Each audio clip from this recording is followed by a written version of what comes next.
Hello and good afternoon. I'm so sorry for those of you who tried to get on live. We are having some technical issues with our webinar software. So I am recording this for you and I hope you enjoy it. Hi, my name is Jessica Drummond. I'm the founder and CEO of the Integrative Women's Health Institute. Over here at the Integrative Women's Health Institute, we train health coaches and licensed women's health clinicians to use evidence-based professional coaching skills and functional nutrition, which is a very holistic way of practicing lifestyle medicine to support women's healing across the board, across the lifespan, and for lots of different women's health issues. So let's jump right in to talking about our topic today. Our topic today is what every health coach needs to know about the NCCHWC. And let's get started because some of you might not even know what the NCCHWC is. So let's get to explaining that. In this webinar today, we'll answer that question. What is the NCCHWC? What is the definition of a health coach based on the NCCHWC job task analysis? What is the future of health coaching as a profession? What is the National Health Coach Certification Exam, and how will it benefit my work as a health coach? First of all, what is the NCCHWC, this giant long acronym? Well, it is the acronym for the National Consortium for Credentialing Health and Wellness Coaches. It was an organization that was founded in 2010 by Karen Lawson and Margaret Moore, and the two of them run some academic health coaching education programs, and they came together and kind of spearheaded creating health coaching as a professional part of the healthcare team. So again, it started in 2010. And what happened was there was an invitational 2-day summit in Massachusetts. And that summit aimed to develop a vision and a consensus around a path to national standards. So every healthcare profession began with, okay, how are we going to define the job of, let's say, a nurse or a physical therapist or an occupational therapist or a nutritionist? And then what are going to be the educational standards of the programs? And then there's certification, which we'll get to in a moment. And eventually that's the pathway to becoming a professional and certified or licensed part of the healthcare team. So at this summit in 2010, there were nearly 70 representatives. And this is really important because it's not just these two women coming together and, kind of giving their opinion about health coaching, what it should be and what they think it should be. But it was 70 representatives of coaching schools, associations, health and wellness professional organizations, universities, academic medical institutions, government agencies, and industry. And all of these people came together to attend this conference. And it's very difficult to get a consensus from such a wide-ranging group who all have their own interests in what health coaching should be. So what happened was over time, between now and then, and we'll talk a bit more about the path in a minute, NCCHWC, which, as I said, is the National Consortium for Credentialing Health and Wellness Coaches. It was established, and it's a third-party entity, which means no one school, no one academic medical center, no one insurance company, no one governmental agency is responsible for entirely leading the charge, which really helps when you come together with consensus and people give a little and there becomes a more clean definition of what that is supposed to be. So what it's doing, the NCCHWC, is devoted to making sure that health coaching is professional, and as it develops as a profession, as all young professions do, there are certification, paths to certification. There are competencies for obtaining certification. They're standardized or, at least criteria for training and education. So just as if you were going to go to nursing school in Alabama and nursing school in New York, you would still be licensed as a registered nurse and you could work, anywhere in the United States. Coaching research, reimbursement issues. So starting to advocate for health coaches to be paid and within the insurance system. Government relations, again, that's the government certainly is a large insurer, and public relations. So that's important because many people in the public have no idea what health coaching is. So having an established third-party organization can help to educate the public. So today, last year in 2015, they came together. There was a consensus amongst those 70 representatives, which honestly is quite amazing. And they launched a national accreditation process for training and education program for health coaches. And here at the Integrative Women's Health Institute, we were very much involved in, becoming one of those education programs that was one of the earliest accredited. So we're committed to making sure that our graduates are professionally ready, that they're more than ready to meet these standards. Really, they exceed these standards, but at a very minimum, we're meeting these standards. So throughout 2015 and 2016, these schools that have been transitionally accredited will have to kind of ramp up their programs to be even more complete, more professional, and have more training time, more practice time, and have them ready for the permanent phase of accreditation, which is this year in 2016. Then in 2017 will be the first offering of the National Health and Wellness Coach Certification Credentialing Exam. So this, again, will be done by this independent third party. It's not just, our school deciding to certify you. Once you are certified by our school, you can then be eligible to take the national exam. And once you've met that criteria, then throughout the United States, you are seen as a professional health coach. But you do have to graduate from an accredited program to be prepared for that exam and to be eligible to even sit for the exam. So one of the other key roles of the NCCHWC was to clearly define the job of a health coach.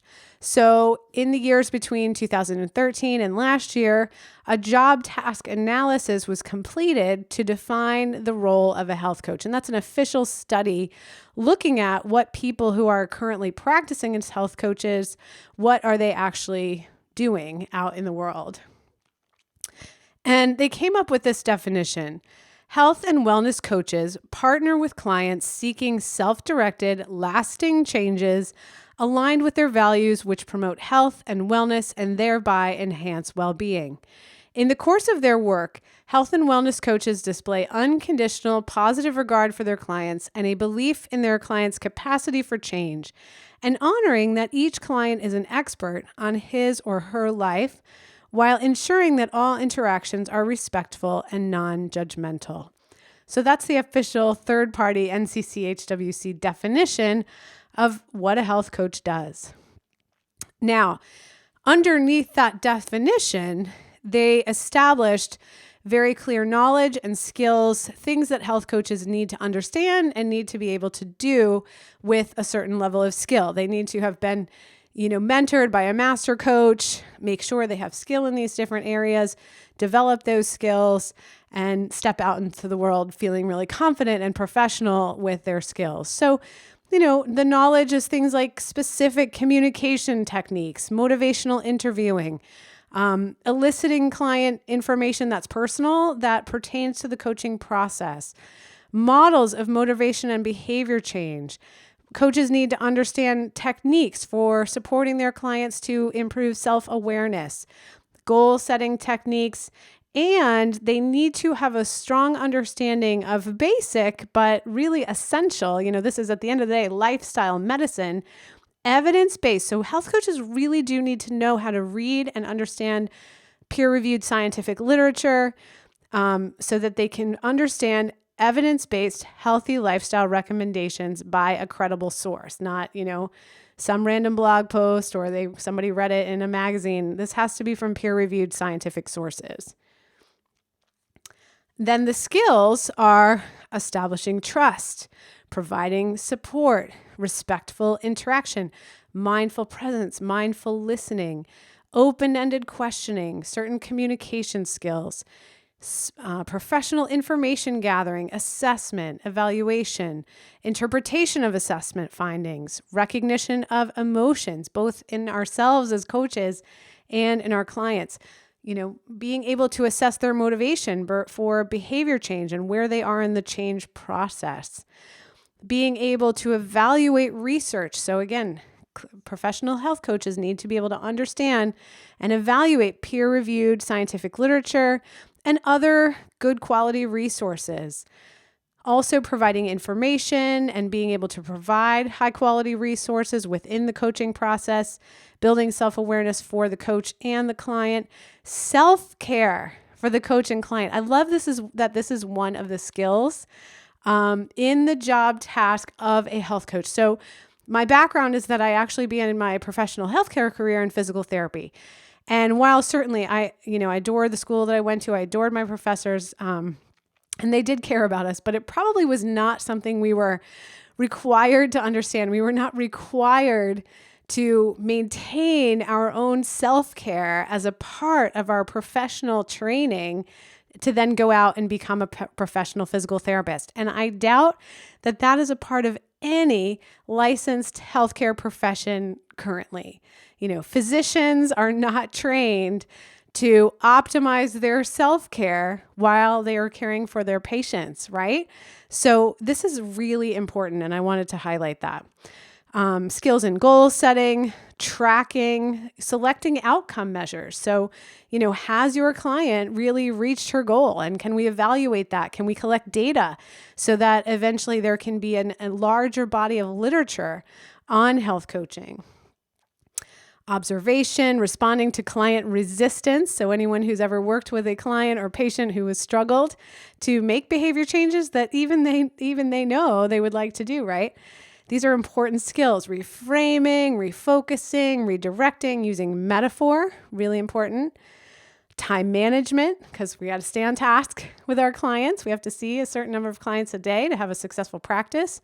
Stress management, self-management, boundary setting, another super important thing for all health professionals that's, I think, not emphasized enough in many professional settings.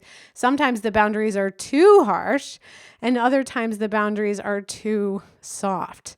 So really appropriate boundary setting, professional documentation, and how to collaborate with our colleagues in other healthcare professions and even other coaching professions and other professions outside of coaching.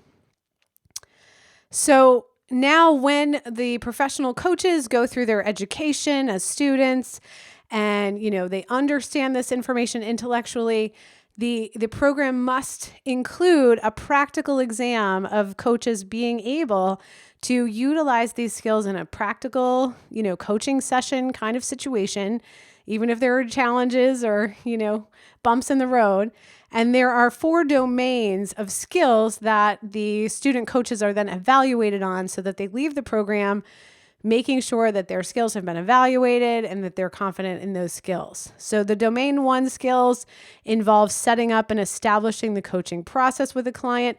Is this client even appropriate for coaching? So are there red flags? Do they need referrals?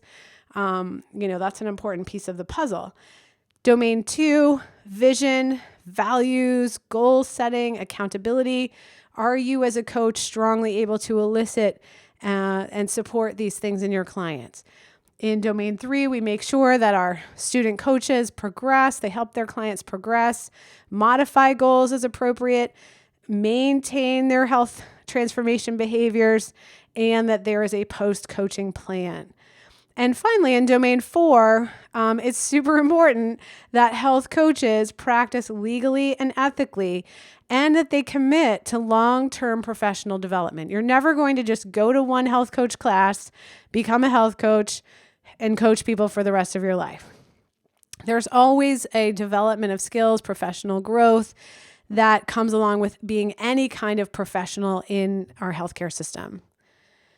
So what do health coaches really do? So to summarize that in the words and perspective of the Integrative Women's Health Institute, our opinion is that health coaches, and this opinion gels really well with the NCCHWC, details, job task analysis, listing of skills, and so forth.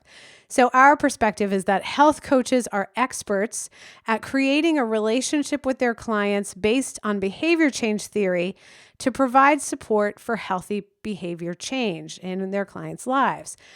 Our health coaches mindfully and skillfully hold space for clients to be challenged to modify their health behaviors in the client's interest and have high-level behavior change communication skills.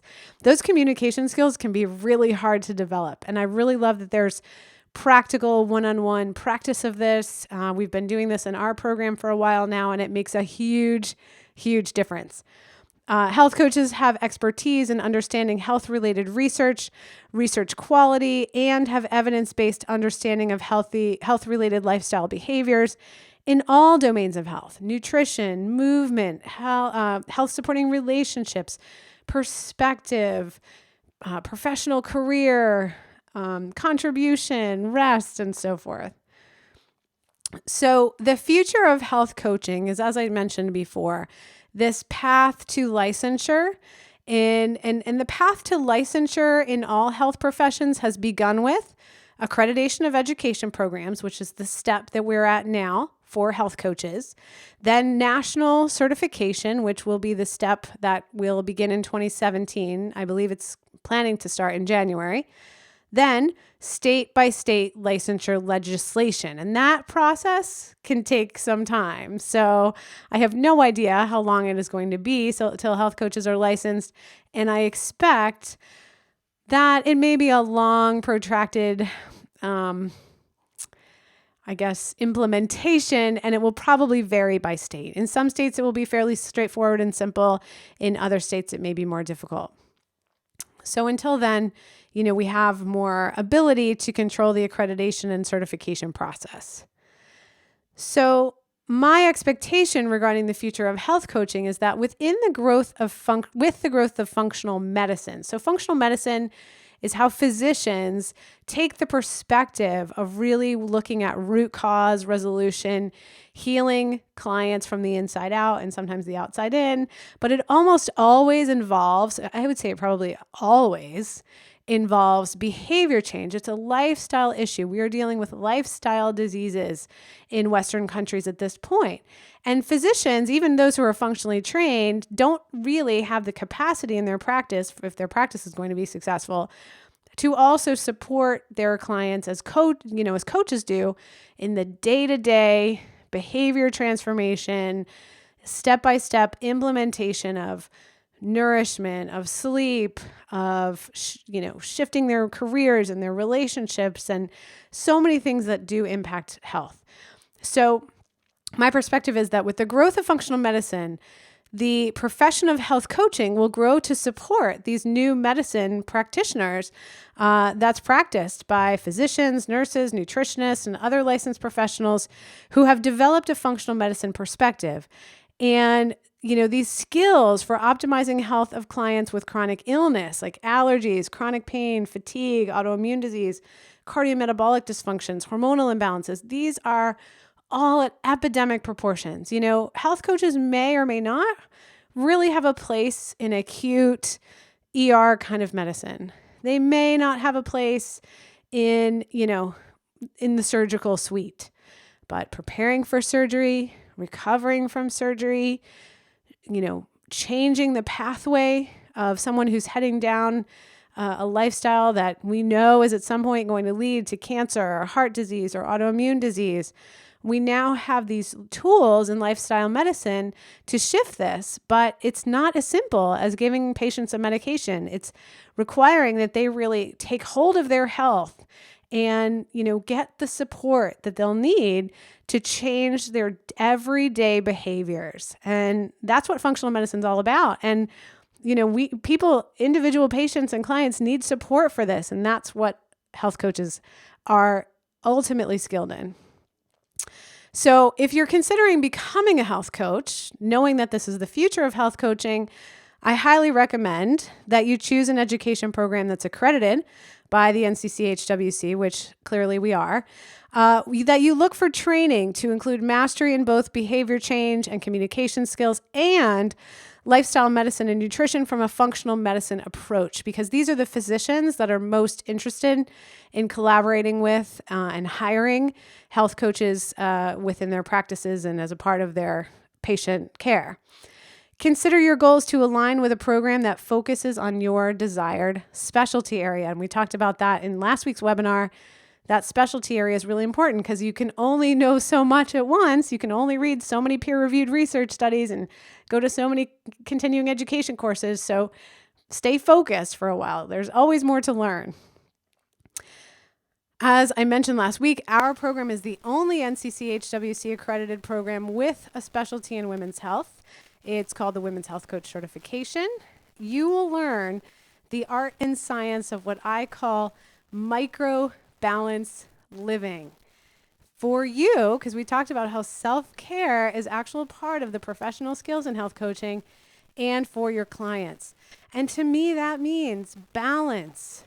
You know, there's this whole idea that there's a big myth of work-life balance. And I think in many ways that's true, right? We don't work for let's say we're awake 12 hours. We don't work for 6 and then live for 6. You know, we've got work and life really gel together because of our communication ability, because people work from home. You know, there are so many reasons that work-life balance is a silly thing in many ways. But in the moment to moment, day to day, people are healthier when they stay in what I call micro balance. So you don't just push really hard until you get sick and then crash and then recover for a while and then get sick again. You know, we don't want this on, off, sick, well, sick, well, sick, well cycle, because eventually it's harder and harder and harder to get well, right? So we want daily, moment to moment balance at the cellular level, at the imbalance with our microbiota, which is a lot of what you learn in the functional nutrition piece, but also balance in the day-to-day life, micro-focusing on the present moment. Right now, there are a lot of things going on in my world. The only thing I'm focused on right now and enjoying immensely is teaching this webinar. Whatever's next will come next, right? One thing at a time in balance. And I see microbalance living as the cure, truly. I mean, this may be bold, but the cure for chronic fatigue, chronic pain, and that feeling that you're a stressed out crazy woman at home and at work.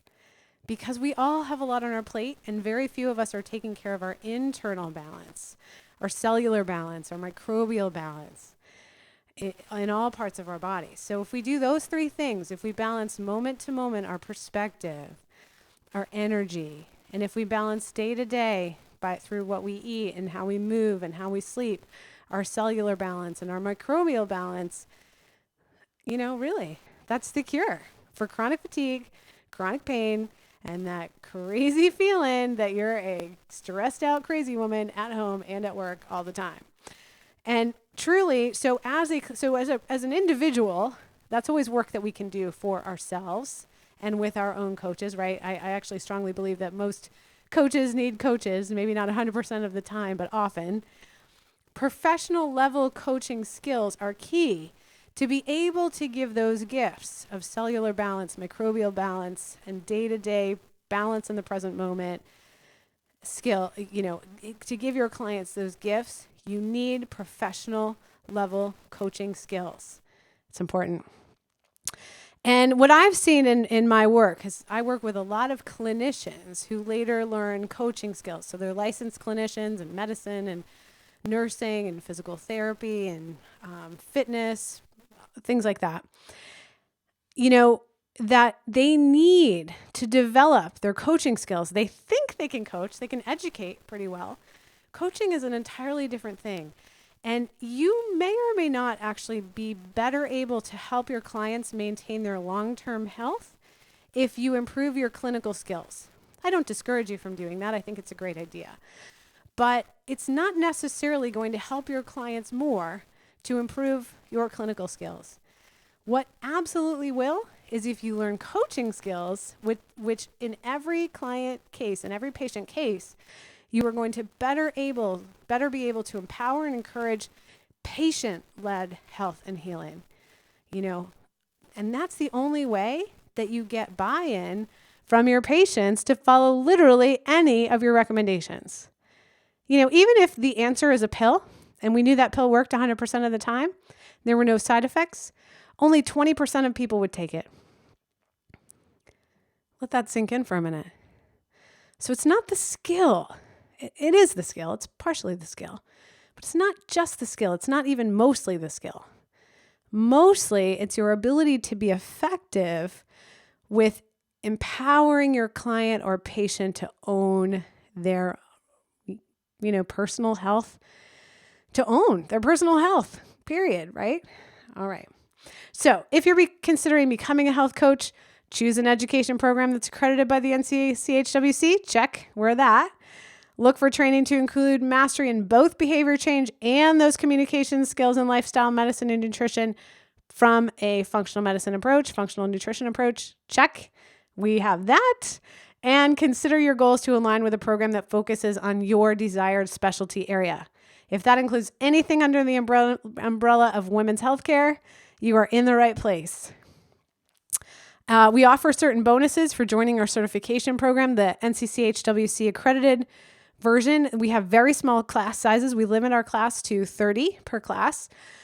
You will be eligible to sit for the 2017 exam. That's the first exam. You'll be ahead out of the gate. You'll receive private mentoring with me and our other master coaches. You'll have membership at no cost to our professional mentorship and mastermind group coaching, which will be sure that you are keeping your own microbalance living in check. A free ticket to our live event in New York in December. Bonus content on supporting women to prepare for and recover from surgery. 2 private mentoring calls with me to discuss your personal and professional vision and goals. And membership in our private Facebook group. Actually, 2 private Facebook groups, one for our school and one for the private mentoring and mastermind program. So I hope to see you in the 2016 session.